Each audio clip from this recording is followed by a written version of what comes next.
The salty, humid air of the Jersey Shore on the 4th of July weekend is a unique perfume blend of ocean brine, fried dough, and the faint celebratory scent of gunpowder. It's the smell of freedom, of reckless abandon. That night it was the smell of the last normal moments of my life before a chasm opened up in my memory. A black hole that swallowed hours and left behind a terror I can't shake. My best friend, Jimmy, the impresario of the East Coast electronic music scene that had set us up. Me and our other childhood friend Ryan were his guests of honor at the biggest event his company had ever thrown. He was the king of his castle, and we were the favored members of his court. The venue was a sprawling club that spilled out onto the boardwalk, its bass thumping a heartbeat into the night, hours before the doors even opened. Ryan and I were deep into the complimentary top-shelf liquor, a privilege of our association with Jimmy. We were grown men, both of us towering over 6 feet, and we could hold our liquor, or so we thought. By the time the headlining DJ took the stage, the world was a pleasant, pulsating blur of neon lights and smiling faces. We weren't sloppy drunks, just happily anesthetized, our inhibitions lowered and our decision-making skills cheerfully impaired. As the night crescendoed towards its end, the familiar social calculus began. Where to next, and with whom?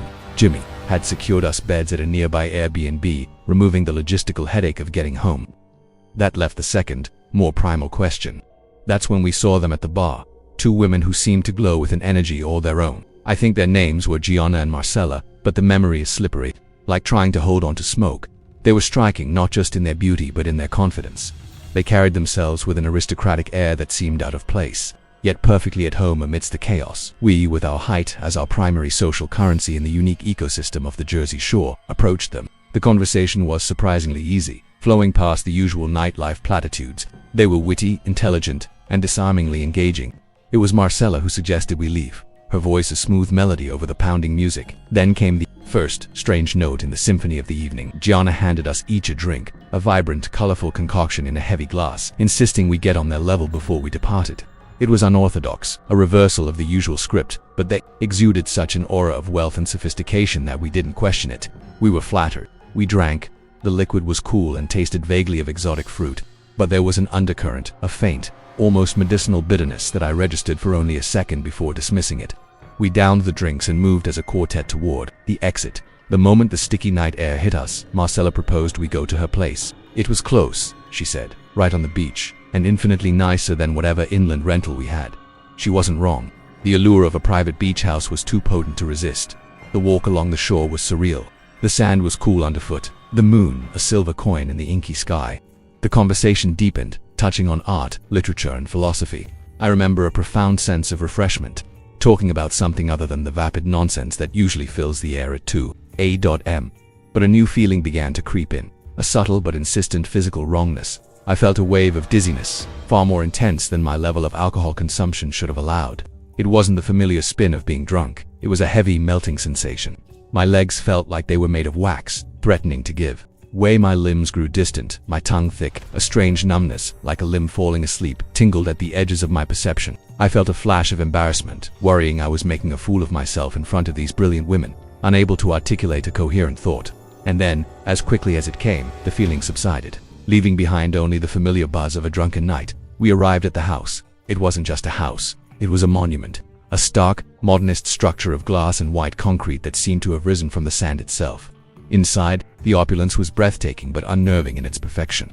It was a museum masquerading as a living room. Polished concrete floors gleamed under recessed lighting, and bizarre, beautiful sculptures stood on minimalist pedestals. Everything was a shade of white, gray, or black. It was so clean, so sterile, it felt like no one actually lived there. It was a showroom for a life of impossible wealth and taste. Even the air smelled different, clean and faintly ozonic, like the air after a thunderstorm. I wish I had taken a picture, but my mind was elsewhere. Ryan's certainly was. Within 15 minutes, he and Marcella had vanished into one of the house's many corridors, their laughter echoing faintly before being swallowed by the silence. I was alone with Gianna. She moved closer, her eyes locking onto mine. She leaned in to kiss me. I saw the dark pools of her irises, the faint smile on her lips, and then nothing, a hard absolute cut. Not a fade to black, but a cinematic splice. The film of my life just snapped. I know I didn't just pass out. The proof is on my phone, a digital ghost of my missing hours. There are text messages, sent from my device, in my style of speaking, to Jimmy, my parents, co-workers. They paint a picture of a normal, uneventful end to the night. One to Jimmy thanked him and said we'd crashed at a friend's. One to my dad assured him we were safe. Another to a girl I'd been casually seeing was a generic thinking of you message. They were all plausible, yet they contradicted each other and the truth. They were lies perfectly constructed to placate anyone who might come looking for us. They were a digital alibi for a crime I couldn't remember. This wasn't a blackout.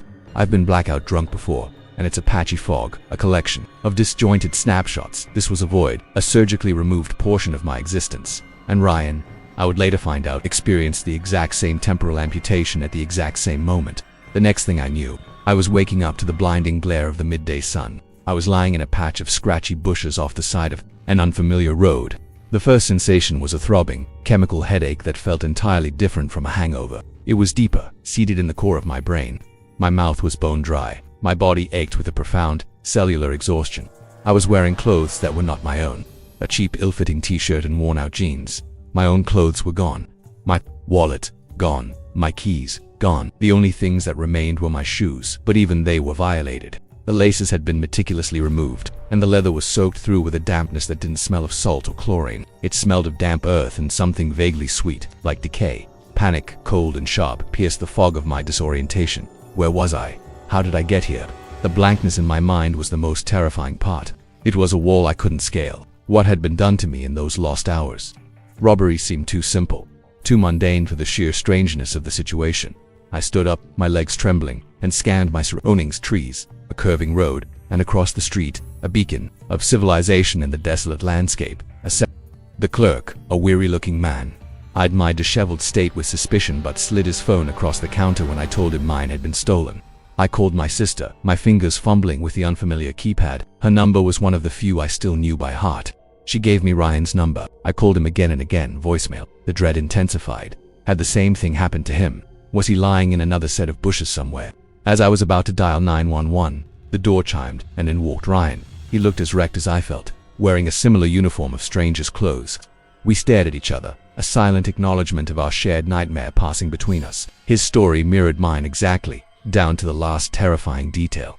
The police were called. They listened with a professional patience that slowly curdled into skepticism. "Are you sure you didn't just drink too much?" one of them asked, the question hanging in the air like an accusation. They saw two hungover guys from out of town, not two victims of a bizarre, inexplicable crime. When my sister tracked my iPhone to a parking lot a few minutes away, where both our phones sat side by side on the asphalt, it only cemented their theory. We were just irresponsible drunks who had lost our things.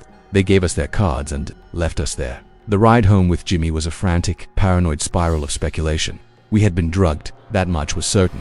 But no known date-rape drug allows the victim to remain conscious, to send coherent, situationally aware text messages, only to have the memory of doing so completely erased. Why go to such elaborate lengths? Why steal our wallets but not use our cards? Why change our clothes? Why remove our shoelaces? Why transport us an hour away and dump us in the bushes? Every question led to a more sinister and improbable answer. We checked our bodies for cuts, for incisions, our minds immediately jumping to the urban legend of organ harvesting. Nothing. Weeks later, unable to let it go, Ryan and I drove back to the shore. We retraced our steps along the boardwalk, hearts pounding with a mixture of fear and determination. And we found it, the house. It looked just as stark and imposing in the daylight. We walked up the pristine walkway and rang the bell. An older man, weathered and tired-looking, answered the door. I asked him if a Marcella lived there, if he had a daughter or granddaughter our age. He looked at me, his eyes betraying nothing, and gave a simple, firm no. I left that day with a sickness in my stomach that has never truly gone away. It wasn't just fear, it was a feeling of profound violation, the chilling certainty that something truly monstrous had happened in that house. I don't believe those girls were simple criminals. They were something else, part of something bigger, colder, and more organized than I can comprehend. I am left with the terrifying conviction that Ryan and I were test subjects in some unspeakable experiment. They didn't want our money. They didn't want to kill us. They wanted our minds. They wanted to see if they could take a piece of our lives, replace it with a fiction of their own making, and leave us adrift in the wreckage. They succeeded. I will never know what happened during those missing hours, but I know that a part of me never left that sterile White House. It's still there, trapped in the dark, screaming in a silence that I can never hear. My name is Ariel. I live in a quiet corner of Georgia where the humidity hangs heavy and the nights are filled with the sound of cicadas.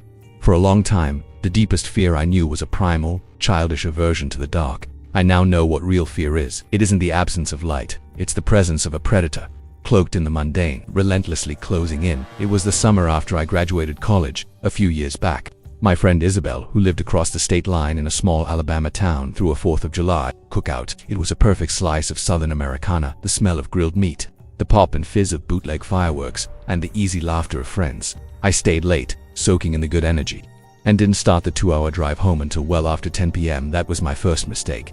The route home was a tapestry of back roads, long hypnotic stretches of 2-lane asphalt cutting through dense forests and sleeping farmland. The world outside my 2012 Corolla was an abyss. The tree lines on either side were impenetrable walls of black, occasionally broken by the lonely silhouette of a farmhouse or a tiny white steepled church.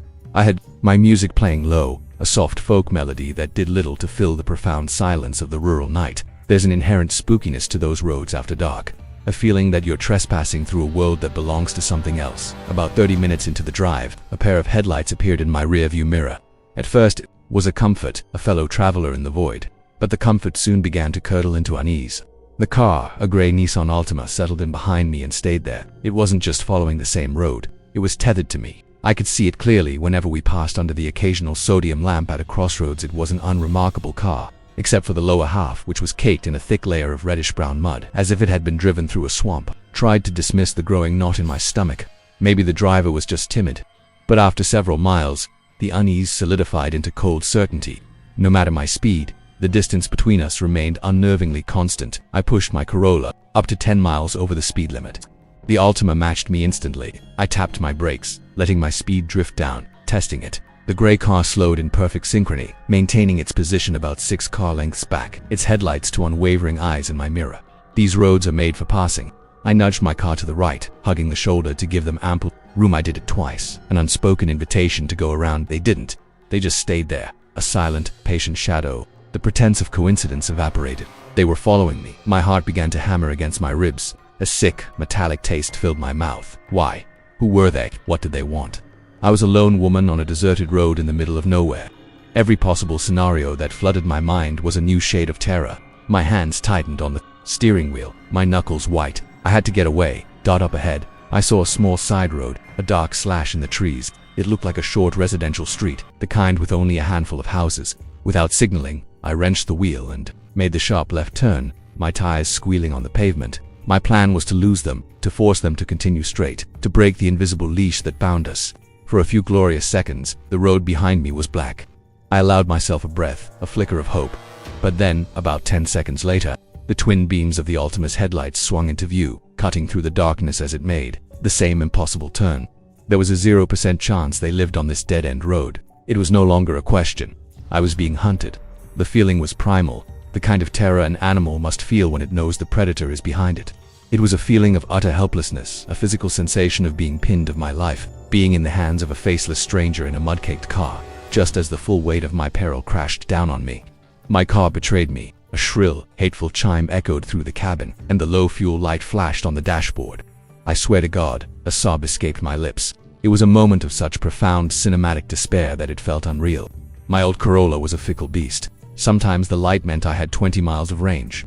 Other times it meant I was running on fumes and had less than 10. Out here, a gas station wasn't a guarantee. My hands trembled as I fumbled for my phone, my eyes darting between the road ahead and the menacing glare in my mirror. I frantically typed 24-hour gas station into the map. The nearest one was over 8 miles away. 8 miles. It might as well have been 100. I couldn't pull over, I couldn't stop. Stopping meant they would catch me. I had no choice but to push on, praying to a God I wasn't sure I believed in. Asterisk, my mind became a torture chamber, replaying scenarios of what would happen when the engine sputtered and died. Would they drag me from the car? Would they use a weapon? The gas needle dropped below the E-line, lying flat against the peg. The engine seemed to cough, every sound magnified, every vibration a sign of its imminent death. The road stretched on, an endless black ribbon. I felt a surge of self-loathing, hating myself for being so powerless, for driving so late, for not telling someone my route. And then, through the trees, I saw it, a faint, heavenly glow, the sign for a gas station. I have never felt a wave of relief so powerful it was physically painful. I nearly wept. As I approached the turn, I formulated a plan. I swerved hard into the brightly lit lot, not even bothering to pull up to a pump, just wanting to create distance. I didn't turn the car off. I threw the door open and ran. I sprinted into the convenience store, my lungs burning, not daring to look back until the glass door shut behind me. From the relative safety of the store, I watched through the large front window. The gray Altima slowed to a crawl at the edge of the lot, its engine a low rumble. It just sat there for 10, maybe 15 agonizing seconds, an eternity. The windows were too dark to see inside. It felt like the driver was considering their options, debating whether to follow me into the light. Then, with a sudden squeal of tires, the car peeled out, accelerating rapidly and disappearing back down the dark road we had come from. The clerk, a kind man with tired eyes, saw the terror on my face and asked if I was okay. I stammered out the story, and he immediately offered to call the police. Waiting for the sheriff's deputy to arrive was agonizing. Even after giving my statement, a deep, unshakable dread clung to me. It wasn't the scariest thing that could have happened, I told myself. They didn't actually do anything, but that was the problem. The not knowing, the sinister potential energy that had crackled in the air between our two cars. That feeling of being prey is something I hope I never have to experience again. I made it home that night and swore I would never again drive those rural roads after dark. But the story doesn't end there. The true horror came a few weeks later. I was at home, watching the local news, the television providing background noise to my evening. A segment came on about a manhunt in rural Alabama. My blood ran cold. The report detailed the crimes of 2 men wanted for a string of violent armed robberies and at least 1 attempted murder. They showed a blurry, grainy security camera still of one of the suspects and mentioned that authorities believed they had fled in a stolen vehicle, a stolen gray Nissan Altima, last seen headed east. I froze. The remote slipped from my hand and clattered to the floor. The timing, the location, the exact description of the car, it was them. There was no doubt in my soul. The men who had terrorized innocent people, who had maybe even killed someone, were the same men who had hunted me through the dark Alabama countryside. The realization hit me with the force of a physical blow. The sick feeling in my stomach was no longer about a creepy encounter. It was the chilling recognition of how close I had come to being one of their victims. That night wasn't a random scare. They were hunting. They had chosen me. And if my gas tank had been just a little bit emptier, if that gas station had been another mile down the road, I would have become another one of their statistics. The memory transformed from a frightening story into a near-death experience. I called the police immediately and told them everything. The feeling that haunts me most now isn't just the fear of what happened, but the crushing guilt of what didn't. My irrational fear of making it real by calling 911. That night might have allowed 2 extremely dangerous men to escape. That inaction, born of terror, is a heavy burden to carry. I never heard if they were caught. I check the news sometimes, searching for their faces, for a resolution that will never come. But I know they are out there, and I know that for a few terrifying hours, their world and my world collided, and I am the one who, by some miracle, drove away. My name is Jimmy. People in the scene know me. I'm the guy who makes things happen, the one who turns a cavernous, empty club into a pulsating universe of light and sound for a few hours. I build temporary kingdoms, and for that, my friends, get to be princes. But with that power comes a responsibility I never truly understood until the night I almost lost 2 of them to a darkness I couldn't see. The 4th of July event on the Jersey Shore was supposed to be my masterpiece. Biggest venue, biggest DJ, biggest crowd, my best friends. The narrator and Ryan, men I've known since we were kids stealing candy from the corner store, were there to celebrate with me. I set them up with VIP access and an open tab.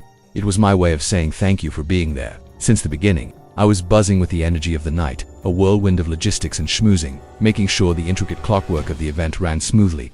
I saw them from time to time across the crowded room, laughing, drinks in hand, having the time of their lives. It made me happy. As the event wound down and the crowd began to thin, I started looking for them. I'd told them they had beds at the Airbnb I'd rented, a place just a few blocks away. I figured I'd round them up and we'd head out, but they were gone. I wasn't worried at first. They were both good-looking tall guys. It was a target-rich environment. I assumed they'd done what guys their age do and found some after-party companionship. Then the first text came through on my phone. It was from the narrator.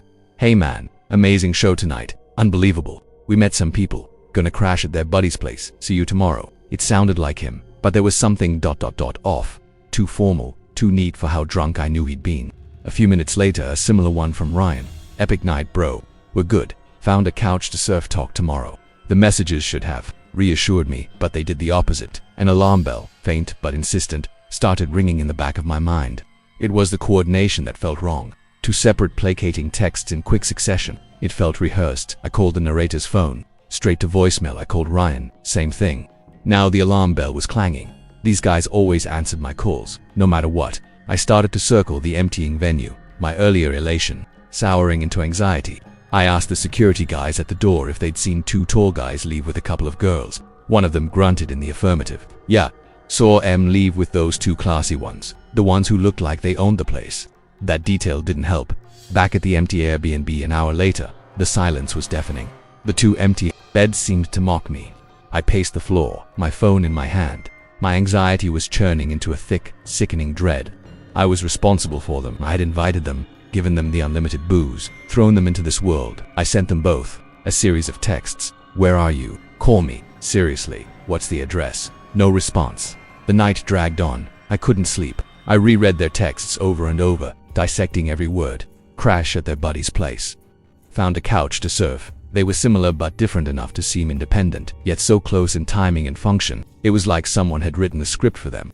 The feeling grew stronger. They hadn't written those texts. Someone else had, someone who wanted me to stop looking for them. The sun came up and there was still no word. By 10 a.m. I was bordering on full-blown panic. I was imagining the worst: car accidents, alcohol poisoning, fights gone wrong. I was about to call the local hospitals and then the police when my phone finally rang. It was the narrator. The relief that washed over me was so intense it made me dizzy, but it vanished the second he started talking. His voice was raw, confused, and terrified. He told me a fragmented, insane story about waking up in the bushes an hour away, wearing a stranger's clothes, with no wallet, no keys, and a huge, terrifying gap in his memory. And Ryan was with him. Picking them up was one of the most surreal experiences of my life. They looked hollowed out, their usual confidence replaced by a twitchy, haunted look. They smelled of damp earth and fear. Listening to their full story on the ride home, about the brilliant, wealthy girls, the sterile beach house, the weird drug effects, and the complete amnesia, I felt a chilling sense of guilt. This had happened on my watch. The police had dismissed them, but I couldn't. I'm a promoter. My business is people. I know how to read them, how to connect with them, and how to find things out. I couldn't let this go. A week later, after they had gone back and found the house only to hit a dead end with the old man, I decided to do my own digging. I started with my network. I called the owner of the venue, a guy I've done business with for years. I described Gianna and Marcella based on what the narrator had told me. Strikingly beautiful, wealthy, confident, maybe late 20s. The venue owner went quiet for a moment. "Jimmy," he said, his voice lower, "you need to be careful. There are people who rent out high-end properties on the shore for private functions. They're not on Airbnb. It's all word of mouth, very exclusive, very discreet. The women you're describing sound like hostesses for those kinds of parties. They're not what they seem." He gave me a name, not a real name, but a handle of a guy who arranges security for these events. A guy named Silas. Finding Silas took some doing, a chain of calls to progressively shadier contacts. I finally got him on the phone, telling him I was a promoter looking for high-end, discreet security and that the venue owner had recommended him. I casually mentioned the house my friends had ended up at, describing its location and modernist. Looked out again, that chilling silence on the other end of the line. "That's not a party house," Silas said, his voice flat and cold. "That's a clinical property. You and your friends need to forget you ever saw it. You need to drop this now." The line went dead. Clinical property. The phrase echoed in my mind. It explained the sterile, minimalist decor, the feeling that no one lived there. It wasn't a home, it was a laboratory. The pieces started clicking into place with horrifying clarity. The strange drug that didn't just knock them out but kept them functional while erasing their memory. The perfectly crafted alibi texts. The removal of their clothes and possessions. The transportation to a remote location. This wasn't a robbery. Gone weird. This wasn't a prank. My friends had stumbled into the path of an organization that conducts illicit human trials. They were guinea pigs. Gianna and Marcella weren't just wealthy girls. They were recruiters, predators who scouted for suitable test subjects, people who were drunk, disoriented, and wouldn't be missed for a few hours. They tested some new chemical, some new psychological technique on my friends. They studied their reactions, took notes, and then scrubbed the evidence, returning them to the world like lab rats released back into the maze, leaving them with nothing but a scar on their psyche. The full weight of what had happened crushed me. The sick, unsettling feeling the narrator described, I felt it now. It was the feeling of peering into an abyss and seeing something truly evil stare back. These people weren't just criminals. They were monsters in plain sight, operating with a level of sophistication and resources that was terrifying. Citizens. Warning was not a suggestion. It was a threat. They knew I was asking questions. I never told the narrator or Ryan the full extent of what I suspect. What would be the point? There's no proof. No one to go to. Telling them would only deepen their trauma, replacing the frightening mystery with a horrifying certainty. So I carry this knowledge alone. I live with the guilt of leading them to the slaughterhouse doors and the constant knowing fear that the people from the clinical property know who I am and what I know.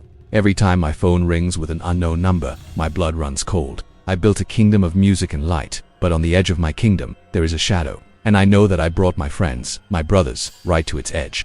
And I don't know if it will ever let them go.